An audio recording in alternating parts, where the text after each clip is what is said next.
Welcome back to Two Sports Overtime. Kayler Smith, Joey DeBaradino. We just wrapped up week 9 of the NFL, and the Bengals are 3-6 after back-to-back heartbreaking losses at the end of the game. After great offensive performances, the Bengals losing to the Bears at the very end, last minute, 47-42, after an incredible 14-point comeback to take the lead with under a minute to go. But as has been the case a lot over the last 2 years, this defense has let the offense down once again. Yeah, just we're running out of words, it feels like, to describe these games, these losses. It is just like so shocking to see the way in which they lose these games. It's truly unbelievable. And there's a billion stats that back up how just incredible it is. We're going to get through a ton. The one that stands out to me the most was Bengals, their first team to score 38-plus points in back-to-back games. The one against the Jets, they put up 41, 42, right? And lost still. 38. So, 38. 42 against the Bears. Mm-hmm. So 38-plus points, back-to-back games, lose both. That's the first time since the 1966 Giants. So it's just like it doesn't really make sense, the fact that, a quarterback like Joe Flacco comes in, is doing his job almost to perfection, 400 yards for the first time in his career, 470 total. He's now the oldest quarterback to have the most, 40-year-old or more past Brett Favre and Tom Brady. He's doing everything you would have hoped he would have done coming into this organization, replacing, Browning and an injured Joe Burrow. The offense looks great, and the story, again, is just the defensive struggles, and they are the ones just kind of ruining these games for the Bengals. And you're going to see it right here. This is how it ended. After going up by a point with under a minute to go, the defense allows this 58-yard touchdown by the Bears to go ahead. It's just, you watch it, and it's a hard watch. Yeah. The tackles, 15 total in yesterday's game, or Sunday's game. So it continues to be an issue. And they know it. Look at them. Yeah. They know it. Oh, yeah, 100%. They know. And, they had the defensive players-only meeting going into this week, and someone trying to step up and be a leader. And whatever happened clearly didn't work. And, I don't know what the solution is. And like we always say, whoever has the solution, there's $1 million job waiting for you on how to fix this defensive problem. But in the last 3 games, the Bengals have now given up 119 total points and almost 1,500 total yards. They've put up, 38, obviously, against the Jets, 42 against the Bears, and 33 against the Steelers. They won that one, but out of those 3 games, they score all those points and yet lost 2 of them. It doesn't make much sense. And it was not just the offense, but in Sunday's game against the Bears, special teams was having a really great day as well. Oh, gosh, yeah. They opened the returning kickoff for a touchdown, but not only that, every kick return they had almost put them in very good field position. Most of the kick returns, the Bengals offense was starting from midfield. Right. So, and they also blocked a field goal. Yep. Yeah, here it is. It's a kickoff return TD, blocked field goal, onside kick recovery, which you see it right there. Perfect timing. 500 yards of total offense, 2 wide receivers with the 100-plus yards, Jamar Chase and T. Higgins. 15 points scored in less than a minute. So the Flacco in the offense scoring 2 touchdowns. And a 2-point. And a 2-point conversion to take the lead after being down in the fourth quarter, all under 2 minutes to go. 42 total points scored, and all of that. Under 3. Under 3. Yeah. And after all that, they lost. Yeah. But where I was going with that was 2 of the units are really doing their part. Right. Special teams, not to be overlooked by how much the offense put up on Sunday. Special teams also had a great day. Like I said, those kickoff, it wasn't just the return touchdown. It was the kickoff returns all night. And so 2 of the units are really trying to carry the load. And I was listening to a sports podcast, and they were like, they should just try to, their special teams unit's good. Their offense is so good. The Bengals should just onside kick every single time. just for the chance that they might recover it, because nobody knows how to recover an onside kick, and they Right. figured it out somehow when they needed it most. Right. Just Is it better than putting your defense out there? there? I was about to say, you know how they say, like, defense has to get off the field? Yeah. Just keep the defense off the field. At this point, score onside kick, score onside. Yeah. What do you have to lose at this point? And they're going to give up the 80-yard drives anyways, so you might as well give up a 50-yard drive. Yeah, there you go. Just make it easy so you get the ball back quicker. Yeah, exactly. Bengals, it's maybe that's the formula for the no, I'm just kidding. They're obviously never going to do that. No. But that would be funny if they did. It would. They need to do something. They've lost 6 of their last 7 games. The bye week could not have come at a better time. Oh my gosh. 13 days off between the Bears game and who they have next, which is the Patriots. Is that who they have next? Nope, the Steelers. On the road at the Steelers again. Yeah. So twice in a month. Can they beat them again against the Steelers? I'm going to say no this time. I do like how the Steelers have looked. Yeah, against the Colts too. They've kind of started to get their mojo back defensively, which obviously does not bode well for a team that only survives on its offense right now. Yeah, it's tough, and the missed tackles is major. Bengals 15 missed tackles for 133 additional yards against the Bears, including 35 yards, obviously on Colston Loveland's game-winning 58-yard touchdown. You saw him earlier there, a handful of them. The Bengals entered Sunday with 94 missed tackles for 645 yards. That is both the most in the NFL. So I mean, there's. Are you reading what I sent you, or shall I pull that up? No, pull that up. That was off of Next Gen Stats. I saw that. All right. There are crazy stats everywhere for this game in the defense. Here are some historic figures from Sunday's loss defensively. The Bengals are the first team in 59 years to lose consecutive games while scoring 38 or more. Yep. You mentioned that one. Yep. They've allowed 500 total yards in 2 straight games, and 3 times this season. The rest of the league has only allowed 500 total yards a combined 2 times this year. They're allowing 33.3 points per game this season, the most by any team since that same 1966 Giants team that also lost back-to-back 38-point games that you mentioned earlier. They have allowed at least 27 points and 350 or more total yards in 8 straight games, the longest such streak within a single season in NFL history. And, of course, that is just excluding the season opener against the Browns. That was a 17-16 victory. Wow. I was waiting for more. I figured there's probably a whole lot more out there, it feels like, at this point. But it just goes to show what has been happening in Cincinnati. And then it obviously does not help that the locker room seems to be falling apart a little bit. Hard to tell based on some of the social media things. They were talking about players laughing in the media's face, refusing to talk to the media. Maybe perhaps it wasn't as much as players laughing at the media about laughing because they lost, but maybe if some of the media questions were trying to bait them into something and they were. Well, it never got that far. Right. They were laughing at the request to speak to the defense. Okay, so there you go. So it never got to the point where they even were speaking. No, it was, can we talk to you? Haha, no. Yeah. Talk to you on Monday. Talk to you on Monday. Basically.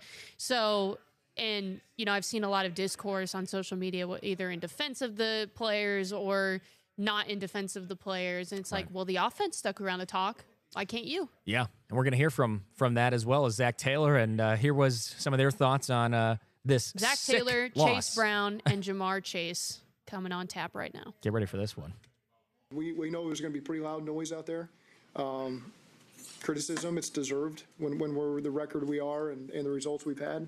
We're going to keep showing our character and keep fighting and find a way to lead these guys and find a way to make some plays and get some wins and keep this season alive. That's what we're going to do. So at the end of the day, losing like that is, it's unbelievable. Like, it's unbelievable. I don't know. I've never been in this situation. I don't know how to handle it. I don't know. And just before some of the beginning of statements from Zach Taylor were, quote, "I can't believe it. I can't believe it." Quote, "It's sick. It's sick to lose like this. It's sick." Ditto. It's gross. I mean, that's what you saw from media, posts, of course, from the fans. I mean, just kind of bewilderment, shock, just disgusted that they found a way to lose that game after clawing their way back in it so late. and we don't even go on to mention that, the accolades, and it's all overshadowed. T. Higgins with a record-setting performance, 9 straight home games with a touchdown. He had 2 in that game for over 120 and a 2-point conversion. yards and the 2-point conversion. He only joins Jerry Rice and Chris Carter as the only 3 players in NFL history to have touchdowns in 9 consecutive home games. Elite company, but that doesn't, that gets brushed to the side because, with the Bengals spoiling that. He eclipsed the defense. 5,000 career yards with that first touchdown as well. He only needed about 50 coming in, and he got it all right off the jump in the first or second quarter. Flacco's first 400 game. We mentioned, he passes Brett Favre and Tom Brady. He's the oldest quarterback with over 400 yards in a single game. So it's just what was set up to be such an incredible story about Flacco, even though there's already been so many in his career. Right. Zach Taylor said after the game, Flacco could hardly lift his arm on Monday. Yeah. The question of his status. And then he comes out and has his best statistical game of his career. And almost, crazy. By all accounts, did lead the Bengals to that comeback. Yeah. No. If you take away the very end of it, like he did make that comeback. The fact that he was able to go out there and perform at that level too, after not even thinking, we were going to see Jake Browning or maybe Sean Clifford or whoever as quarterback, and for him to go out there and it was probably painful and still be able to play through that, and then they couldn't even back him up. It's frustrating. I get it. I get why the offense and the fans are about had it. But do you want to do another run through of the schedule? Sure, really quick. Since we've reached the bye week. So we're 3-6 currently. Let's go through the rest of the schedule. Oh, gosh. At the Steelers. They beat them once, but it's in Pittsburgh. They just beat the Colts, who are one of the hottest teams. Oh, okay, you said quick. We got to go instinct here. Instinct. At Lose. Steelers. Loss. Go. Home against Patriots. Loss. Loss. The Patriots look good At this year. Ravens on Thanksgiving. Loss. At Bills. Loss. Loss. At home against the Ravens. Let's give them one. Let's just say at home against the Ravens. Unless the Ravens get Jackson back. Loss. Yeah. So that's now we're up to 1, 2, 3, 4, 5, 6, 7 straight losses at that point, if that were to happen. At the Dolphins. Then we'll give them a win there because the Dolphins look sometimes almost as bad as and the Bengals. And then they finish with home against the Cardinals, home against the Browns. You'd like to think those could be wins, but I don't know. Finish on a 3-game win streak?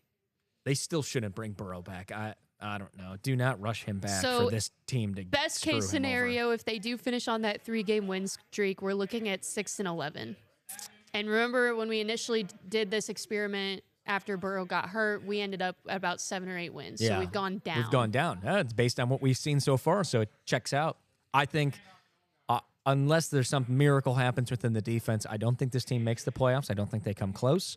And I don't think it would be smart to trot out Burrow. I don't care how healthy he is if this team is not going to make the playoffs. You cannot risk your star quarterback. It's like what they did with Rodgers last year right. on the Jets. It was like, or maybe it was 2 years ago. Do you Yeah, rush 2 him years back ago. from that Achilles, Yeah. or if you're not going to make the playoffs? Yeah. No. No, not worth it. Not worth it. I don't think anyone would want to see Burrow out there as much as he'd want to be out there. Joe, we'd love to have you, but the offense isn't the problem, So you're not getting replaced, Burrow. We'll get a week of reprieve. The Yeah. Bengals are off this weekend.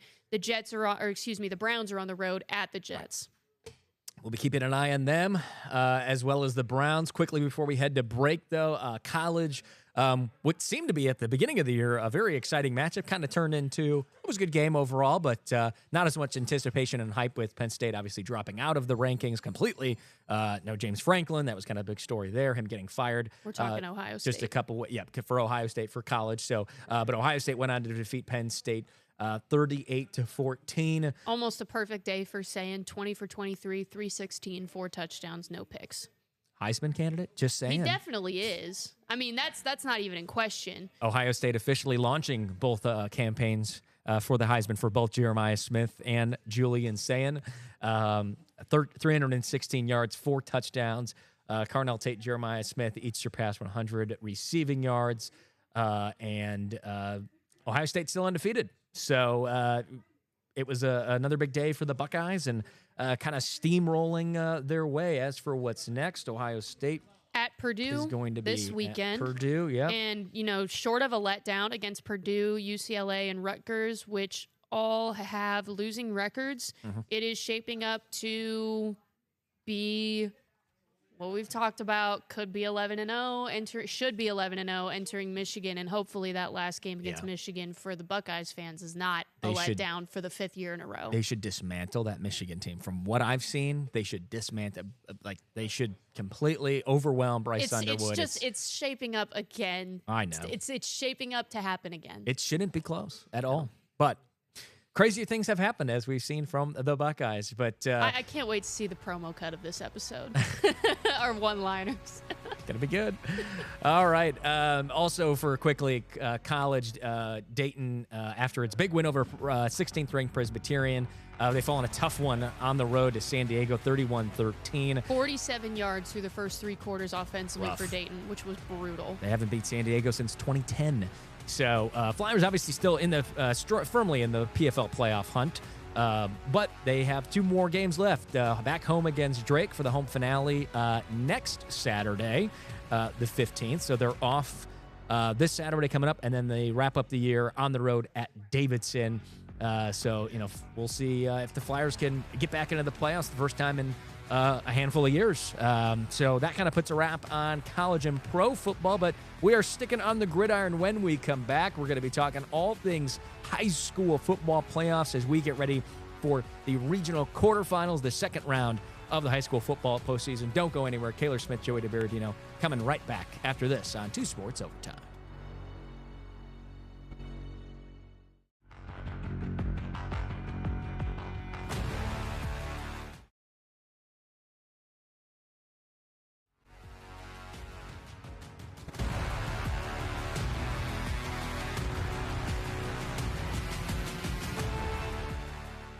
Welcome back to 2 Sports Overtime. We're talking high school football now, and we just got through the first week of playoffs here in Ohio.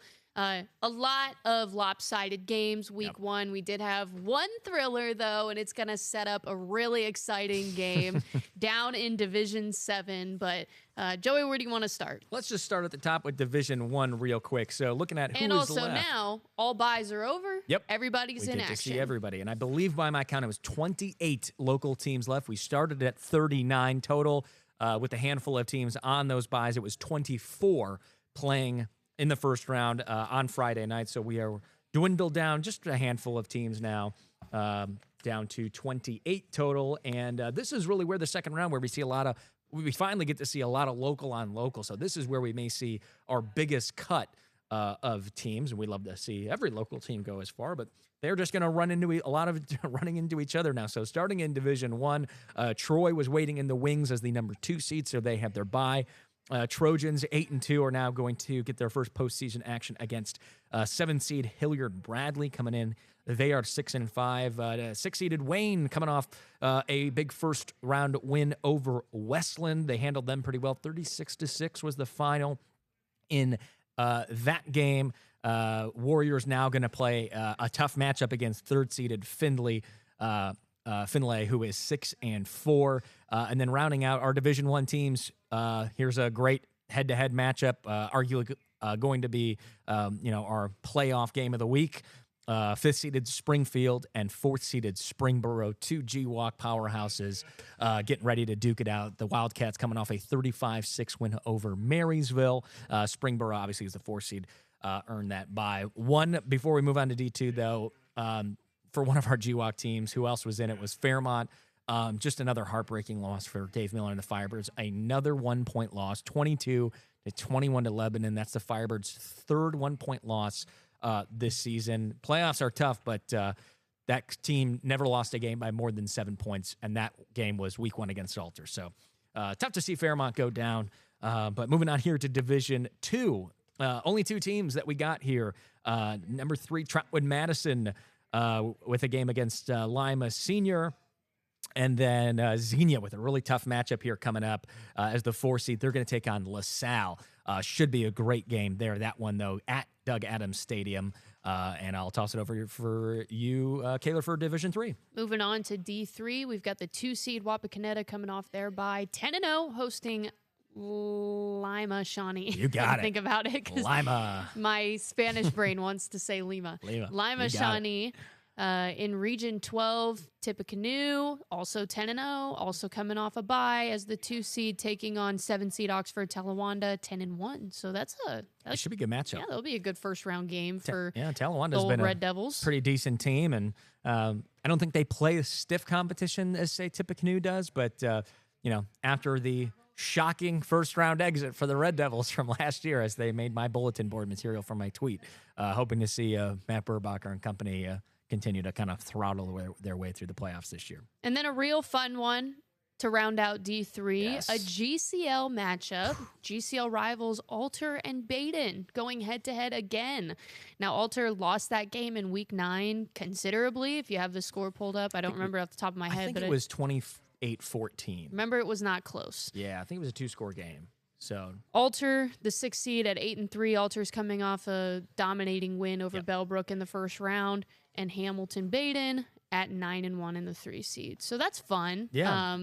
To see a conference foe and the team that you shared the GCL title with. 2 teams for Alter, first 2 rounds that they faced in the regular season. Dom Seitz, head coach Ed Dom Seitz said that was a little bit difficult to start off the playoffs that way. Teams that know you really well. Absolutely. And, that just makes Alter's road always tougher than maybe others it is. So I'm sure, the Knights are really going to have some vengeance in their hearts after that 28-14 loss back a few weeks ago in the regular season. And this Baden team isn't totally perfect and without cracks in its armor. They could have finished out an undefeated regular season, but Nick beat them 17-10 to hand them the Rams their first loss of the season. So, Alter can very much beat that team, very winnable game, and definitely going to hopefully have that game here for our highlights because should be a fantastic matchup in Division 4. Why don't you go in Division 5? Down to D4, we have Valley View 4, making their playoff debut this season. The 2 seed at 9-1. They're taking on Cincinnati, Wyoming at 10-1, even though they are the 7 seed. They are 10-1. And then we've got Brookville. They're coming off a round 1 win. 10-1 is the 6 seed. They will face the 3 seed Cincinnati Hills Christian Academy. We're going to have to find the way to shorten that one. CIN, period. H, period. Christ, period. Acad, period. And then really when we get into these lower divisions, we're starting to see some really compelling matchups between Miami Valley teams going head-to-head. In Division 5, 7 seed Preble Shawnee takes on 2 seed Indian Lake. Indian Lake coming off their bye. And we've got the 3 seed Miami East at 9-1, also having a bye against Cincinnati Marymount. Yep, you got Marymount. And then Graham, also a bye. So we had 3 byes in that region alone. 4 seed Graham is taking on 5 seed Carlisle. It's 8-2 versus 9-2. Carlisle only 9-2 because they did not have a bye last week. So that's a great local matchup in D5. We'll just keep it moving on to Division 6 here. 1 seed in the region 24, 10-0 Tri-Village takes on 9 seed Portsmouth West. 2 seed Northeastern, that's out of Springfield, correct? Yep, that's right. Springfield Northeastern at 9-1, taking on 7 seed Ironton Rock Hill at 7-4.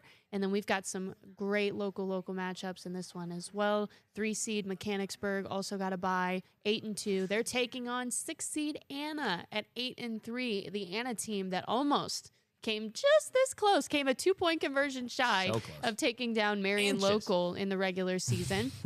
And then we've got the 5 seed Coldwater reigning state champions taking on St. Bernard Elmwood Place out of Cincinnati as the 4 seed at 9-1. And in Division 7, I'll leave this last one. So I know you want to talk about. Last but not least, I'll go with the other ones, then we can both talk about the premier matchup out of Division 7 and maybe one of the most exciting games we're going to have here in the second round. But we'll start with the 12 seed Fort Recovery on the road at Beaver Eastern. Number 11 seed Cedarville, 6-5 on the road at Cincinnati Country Day. That's going to be a tough one for the Indians. And then number 10 seed New Bremen. We got a little local on local here against number 2 seed St. Henry, 9-1. So going to get the chance to see basically a team that is New Bremen in the MAC, or am I thinking of Fort Loramie?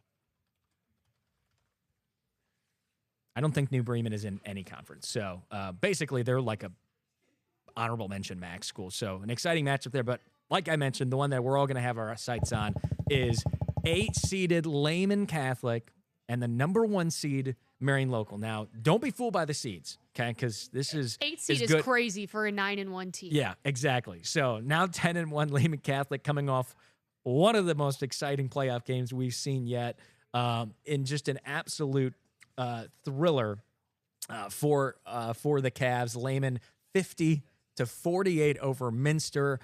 This game had it all. Fireworks every which way you went. OHSA records being broken. Evan O'Leary, their star wide receiver, breaking the single season state record for receiving yards in that game. And what other than, this hot Cavaliers squad with O'Leary and a phenomenal quarterback too in what's his name, Turner Leachy, taking on the Kings of the North, Marion Local, who is going for a 5th straight state title. Is that correct? They've won 4 in a row. They've won 4 and in the a win row. streak is up to how many now? Oh, 74? 74, Does that sound I right? think. Yeah. I think that's what we said last week. You know what's great? Both of these teams have the same colors too. Yeah, I noticed that. It's that So gold, they're gonna yellow, be like and that lighter opposite blue. in their unis. You're gonna look like, JV versus varsity. I don't mean that by skill level, but by No, uniforms. This is very much varsity on varsity between Yeah. these two, and two of the best teams in our area. It's going to be tough what to make of this game, because outside of Lehman's one loss this year, which was kind of surprising. Miami East has had a good year, and this is not to discredit Miami East, but Lehman has rolled everyone. They ran into a Miami East team that, they lost to Carlisle in one of the game. Miami East beat Covington by just 1 point, a Covington team that lost in the first round and went 5-6. And they lost to that Miami East team 51-32. So maybe just an off night, but you kind of circle that one for Lehman Catholic and think, okay, what happened in that game? Why did they lose that one?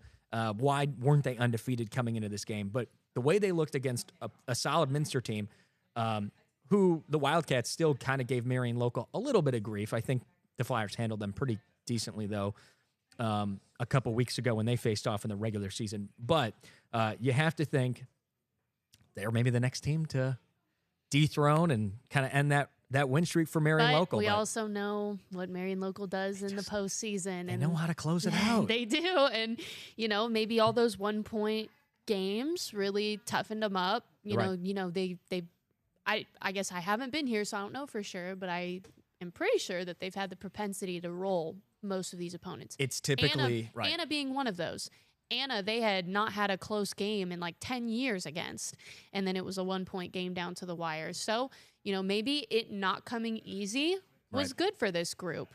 So, and the Flyers will be more poised for that kind of adversity because now they've faced it so much this season. Yeah, absolutely. And I want to correct myself from earlier. I was getting New Bremen and Fort Loramie mixed up. New Bremen is in the MAC, so that will be an exciting MAC on MAC showdown for New Bremen and St. Henry facing off. If we go back and look, New Bremen lost to St. Henry just 20-0, so low scoring kind of MAC grungy contest there, but plenty of exciting matchups here coming up in this regional quarterfinal section of the high school football playoffs here in Ohio. We're going to have all of these scores and a handful of these highlights for you on Friday night, including Kayler going to be out at our game of the week between Springboro and Springfield. Highlights and post reaction from that one. We're going to be at Lehman Catholic and Marion Local. We'll see what happens in that one as all of these games unfold. 28 teams who will be left after the second round in the road to Canton as it continues.